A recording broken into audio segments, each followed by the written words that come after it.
Olá, seja bem-vindo ao canal Vinhos de Bicicleta, eu sou o sommelier Rodrigo Ferraz e hoje eu vou te apresentar um vinho com cheiro de gasolina, é isso mesmo? E te digo mais, é a uva predileta de alguns dos maiores sommeliers do mundo! Pois é, vem comigo que eu vou te contar essa história completinha.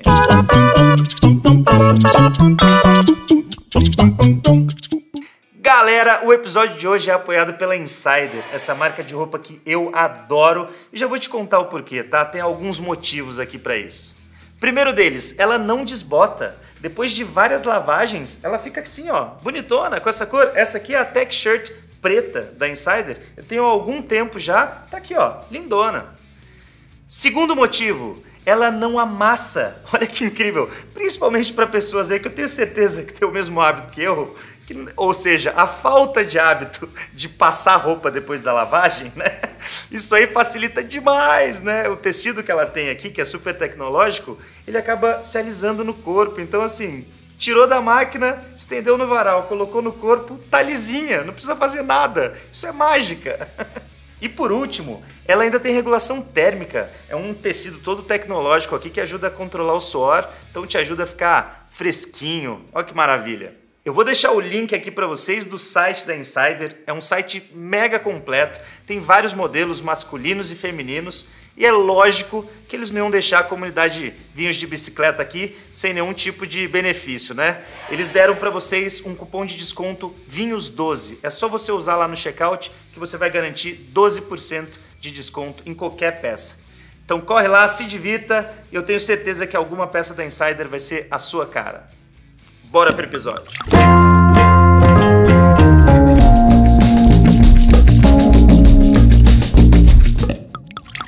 Esse vinho, tenho o que dizer sobre ele, viu? Esse vinho é muito especial. Já começo te dizendo que, assim, não dá para falar de vinho alemão sem falar de Riesling, tá? Hoje é praticamente um sinônimo ali, Riesling e vinho alemão. Assim como a Malbec é para a Argentina, a Carmener para o Chile, a Touriga Nacional para os portugueses, Riesling tá para o vinho alemão nesse mesmo seleto grupo aí de identidade nacional. É claro que ela é uma uva extremamente antiga, né? Acredita-se que o cultivo dela vem lá da época dos romanos. Só que o primeiro registro dela, né? Assim, o registro aceito pelos estudiosos é do ano de 1435, quando ela ainda nem tinha esse nome, era um nome parecido e a pronúncia é algo do tipo Rieslingen, algo assim, tá? Em alemão. Mas isso aí foi tirado de um inventário de um armazém lá de 1435, antigo pra caramba. 1435, Rieslingen, algo assim, algo nessa linha, eu não falo alemão. Mas, em 1552, aí sim, a gente encontra documentos registrando o nome que a gente conhece hoje, que é Riesling. Isso lá na Alemanha mesmo, viu? Isso tudo que eu falei aqui, lá na Alemanha, porque a origem dessa uva é no território alemão, principalmente ali nos vales do rio Mosel e do rio Reno. Mas tem uma mancha na história da Riesling aí que os próprios alemães, de certa forma, são responsáveis e que eu preciso te contar aqui, porque nem tudo são flores na história do vinho com a uva Riesling, tá? Essa uva, ela faz vinhos bastante interessantes, né? Eu já vou te explicar até sobre as nuances aromáticas dela e tal. Só que é o seguinte, no pós-guerra, os alemães baixaram a qualidade do vinho Riesling, evidentemente, né? Eles estavam passando por várias dificuldades ali de pós-guerra e aí os vinhos acabaram perdendo um pouco de qualidade, né? Eles investiram bastante em vinho de volume mesmo e como a Riesling sempre foi muito cultivada na Alemanha, então era a uva que tinha ali cultivada para se fazer vinho de volume e na grande maioria das vezes era vinho doce, tá? Ou meio seco ou doce mesmo, vinho suave, como a gente chama aqui no Brasil, com alto grau de açúcar por litro. E tem um deles que você deve conhecer bem, que é o vinho da garrafa azul. Quem aí se lembra do vinho da garrafa azul? O nome dele é Liebfraumilch. Esse aí foi o terror das festinhas de formatura e casamentos da década de 90, final de década de 80 ali, né? Quando um importador brasileiro decidiu, ele até recomendou, né, para o produtor lá na Alemanha que os vinhos fossem colocados na garrafa azul, porque isso destacaria esses vinhos nas gôndolas de supermercado. E ele estava certo, porque os vinhos de fato ganharam um destaque enorme. Teve um período aqui da história brasileira que esses vinhos eram, dos vinhos importados, os mais vendidos em território nacional. Você já parou para pensar nisso? O vinho da garrafa azul era o vinho das vendas, né, de vinho importado aqui nas gôndolas brasileiras. Só que é o seguinte, né? A qualidade dele não era lá das melhores. Ele inclusive seguia essa linha daquilo que eu te falei.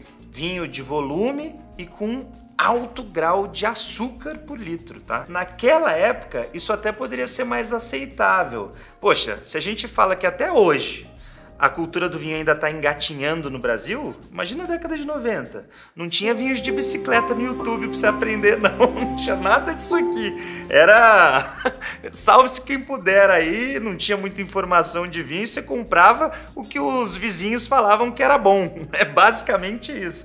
Por isso até que aquele vinho fez tanta fama assim. Eu até, assim, vou pegar leve aqui, né? Não vou falar tão mal desse vinho, porque eu tenho certeza que muita gente aí deve guardar ele no coração como um período histórico aí da própria vida, né? Tomando o Liebfraumilch, o vinho da garrafa azul, que hoje não faz mais tanto sucesso. Só que é lógico, né? Um vinho daquele estilo, ele vai fazer mais sucesso numa sociedade onde a cultura do vinho fino não é tão desenvolvida assim, que era justamente a sociedade brasileira do final da década de 90, né? A gente não tinha o costume de beber vinho fino como os que a gente consome hoje, né? Graças à informação e melhores vinhos chegando para o mercado nacional.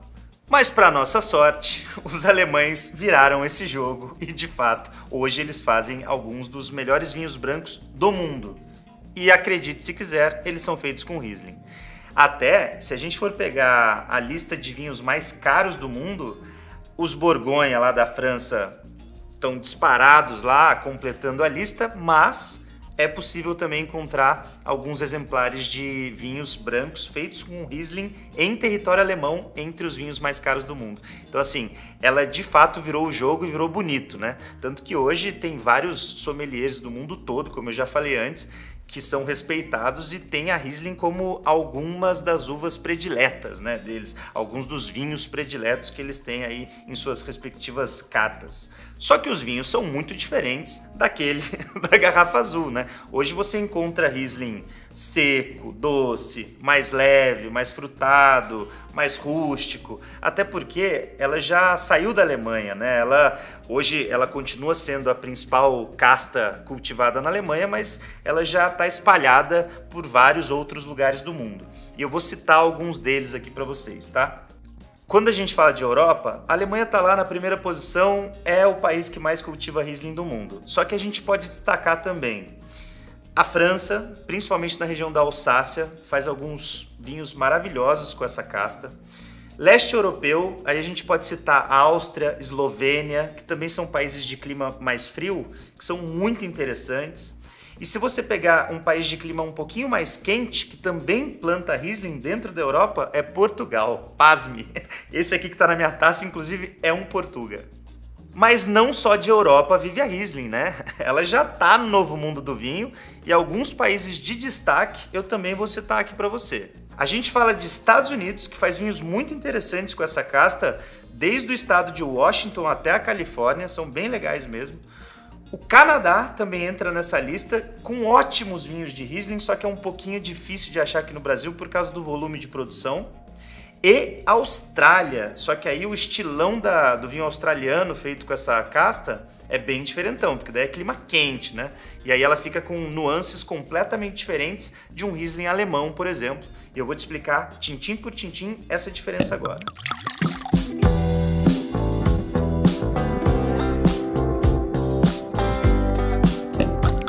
Só quero te dizer uma coisinha antes.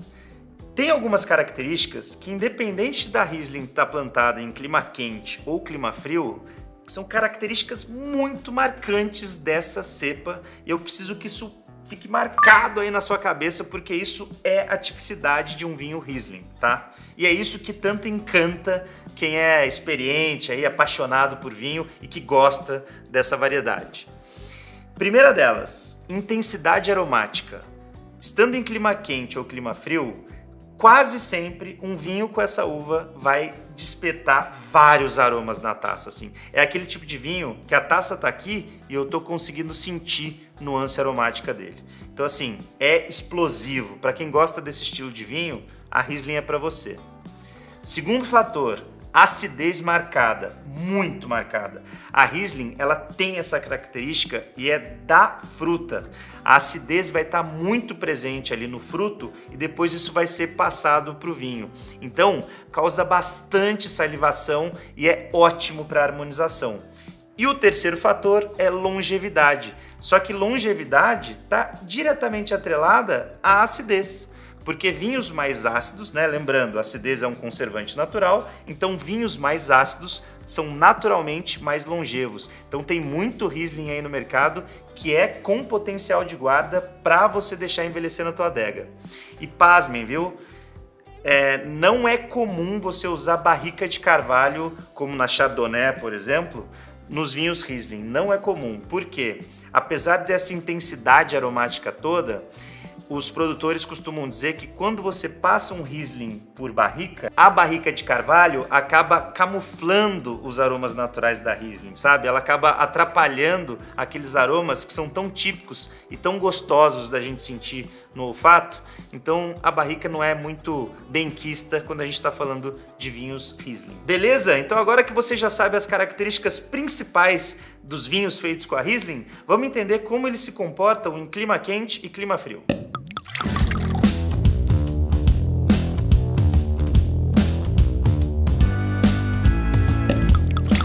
Quem vai me ajudar a apresentar o Riesling de clima quente para você é este vinho aqui, ó. Casa Agrícola Portugal 100% Riesling. Só para você não se confundir, você pode falar assim, Rodrigo, mas poxa, tem um monte de vinho brasileiro feito com Riesling também. Só que não é a mesma uva. Você não pode confundir isso. O que eu tô falando aqui desde o começo do episódio é Riesling Renano. Essa casta que nasceu lá na Alemanha e tem toda essa história que eu contei para você. A uva que é mais cultivada aqui no Brasil é a Riesling Itálico. É outra uva com outra história e não tem nada a ver os vinhos feitos com essas duas cepas, beleza? Então, sem confusão. E uma coisa para facilitar a tua compreensão aí, eu estou falando de clima quente, mas você pode também colocar essas mesmas características que a gente vai sentir aqui para uvas bastante maduras, tá? Então pode estar na Alemanha, por exemplo, que não tem um clima quente, mas se o produtor deixou amadurecer bastante a uva, ele vai para esse caminho aqui. Vamos sentir então. Sem mais delongas, bora ver o que a gente tem na taça aqui. Cor de Riesling geralmente é um amarelo palha com uma intensidade média, tá? É porque é um vinho um pouquinho mais, a gente vai sentir ele no paladar daqui a pouco, um pouquinho mais carnudo e tal, um pouquinho mais mastigável, e isso tá quase sempre refletido na cor. É um amarelo palha de intensidade média com os halos ali puxados pro dourado, beleza? Vamos ver no aroma. Intensidade aromática, como eu já falei, né? Tá aqui demais, demais, né? Riesling é total intensidade aromática. E uma coisa que é legal dessa casta, né? Tem muita gente que ama e tem muita gente que odeia, mas é algo típico dela. É o aroma de querosene, gasolina, petróleo, isso mesmo, porque é algo típico dessa uva. Sabe aquele cheirinho quando você está entrando no posto de gasolina? Então, os vinhos Riesling têm algo semelhante com aquilo, mas é lógico que não é tão enjoativo como o posto de gasolina, né, galera? Senão ninguém ia querer mais saber de vinho Riesling. Mas sim, galera, ela tem um composto químico natural no fruto dela que acaba passando esse tipo de aroma para cá. Então, assim, não necessariamente você vai sentir querosene, gasolina, mas pode te lembrar também um aspecto mais mineral, como sílex, como pedra de isqueiro, né? Isso é muito comum e não sou eu que estou inventando nada aqui não. Isso é um descritivo técnico aromático de Riesling que é usado no mundo todo. Agora, é lógico que ela não fica só nesses aromas aqui, né? É fácil você sentir esse tipo de aroma, principalmente em Riesling de clima mais quente. Quando o verão foi muito ensolarado, esse tipo de aroma mais mineral puxando para o querosene, para a gasolina, ele fica ainda mais destacado. Depois, quando eu for falar de climas mais frios, também você vai conseguir encontrar esse tipo de aroma, só que geralmente ele apresenta isso com mais idade, né? Depois que o vinho amadurece um pouco mais na adega. Aqui não, clima quente, já tô sentindo a gasolininha aqui. Então é um vinho fácil, ó a dica aí, ó. Vinho fácil para você pegar em degustação às cegas. Para brincar com a galera aí, dá para sentir esse aroma fácil. Mas o que mais, então, em clima quente que a gente pode sentir de Riesling? Vamos lá. Um aspecto de fruta bem madura aqui, lembrando uma pera madura, um abacaxi, até um pêssego em calda dá para sentir aqui. E tem alguns Riesling que são feitos ainda em terroirs mais quentes, né, como o australiano que eu te falei aqui, que eles podem até chegar para uma manteiga de garrafa, um abacaxi em calda, sabe? Uma carambola. Então o Riesling ele vai para essa pegada de fruta mais destacada e uma fruta bem madura, principalmente quando o verão foi quente, tá? E na boca a gente vai sentir já. Bora lá.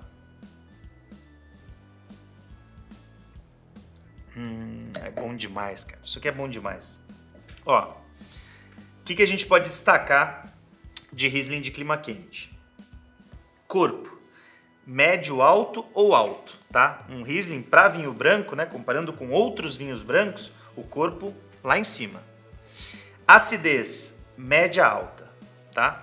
Untuosidade, o que é untuosidade?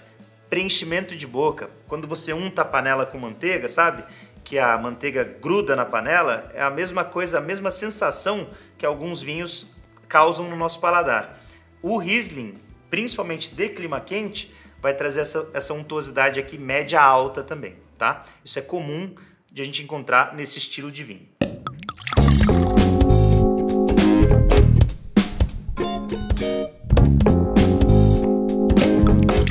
Então agora a gente se despede aqui do nosso queridíssimo Portuga, porque o assunto vai ser clima frio. Tchau, Portuga! E as regiões de clima frio que se destacam são Alemanha, região original da Riesling, Eslovênia, um país muito interessante, tem feito produtos muito bacanas com essa cepa, Áustria, como eu já falei, Alsácia na França, Canadá. E aí, amigo, a Riesling se apresenta de outra forma. Ela vai continuar tendo o petrolato, a querosene, a gasolina, só que de uma maneira um pouquinho diferente, né? Como eu disse, os vinhos de clima frio, eles podem apresentar esse tipo de aroma com o passar do tempo. E quando jovens, eles vão apresentar isso bem sutilmente, na grande maioria das vezes, tá? E as características de fruta também vão ser diferentes. Eu vou citar algumas aqui para vocês. Os maiores destaques são para frutas cítricas e brancas, entre elas, né? Limão siciliano, toranja, que é a grapefruit, lichia, pera, maçã verde. Então essas são algumas frutas, né? Algumas referências aromáticas que você comumente vai encontrar num Riesling de clima frio. E no paladar, como é que esse vinho se comporta? Bom, ele é diferente do Riesling de clima quente, né? Até porque você tem que ter em mente aí que geralmente os vinhos de clima frio, eles vão ter um corpo mais leve do que os vinhos de clima quente. Então com a Riesling não é diferente. Riesling alemão, austríaco, esloveno, ele vai apresentar quase sempre um corpo ou médio baixo, tá? Ele vai ser mais leve no paladar. A acidez vai estar lá em cima, bem alta mesmo, que inclusive vai ajudar na longevidade do vinho. Lembra que eu falei lá no começo do episódio que a acidez é um conservante natural? Então eu posso dizer aqui seguramente que vinhos feitos com a Riesling em climas mais frios, eles naturalmente vão ter um potencial de guarda um pouquinho maior do que os vinhos feitos em clima quente, tá? E a untuosidade vai ser um pouquinho mais baixa, tá? Até porque eu posso dizer assim que ela é média baixa, né? Aquela untuosidade, aquele preenchimento de boca. Até porque, pelo fato da acidez estar bastante elevada, ele vai ter um equilíbrio bastante interessante, um estilo bem europeu mesmo, entre acidez e açúcar e corpo. Então essa untuosidade aí vai ficar mais equilibradinha também, vai ficar média baixa, tá? Esses vinhos, né, esses vinhos de clima frio feitos com a Riesling, eles costumam ser a preferência de consumidores mais experientes, até porque barato é difícil de encontrar, né? A gente está falando aí de Alemanha, Áustria, Leste europeu tem um custo-benefício mais interessante, né? Ali quando eu falo de Eslovênia. Mas a Áustria, a Alemanha, que a produção de um bom Riesling é pequena e dificilmente chega aqui no Brasil, e o preço é difícil encontrar um bom custo-benefício, né? Geralmente o preço médio desses produtos vai estar um pouquinho mais alto. Já os Riesling de clima quente que eu mencionei, a Austrália, por exemplo, até Estados Unidos, é mais comum encontrar num preço intermediário, mas assim, não é o vinho baratinho, tá? Riesling dificilmente vai ser o vinho baratinho. E se ele for barato demais, vindo desses países que eu mencionei, desconfie. Ou pelo menos busque saber quem é o produtor e busque saber se ele faz um trabalho sério, porque não costuma ser um preço médio muito baixo não, tá?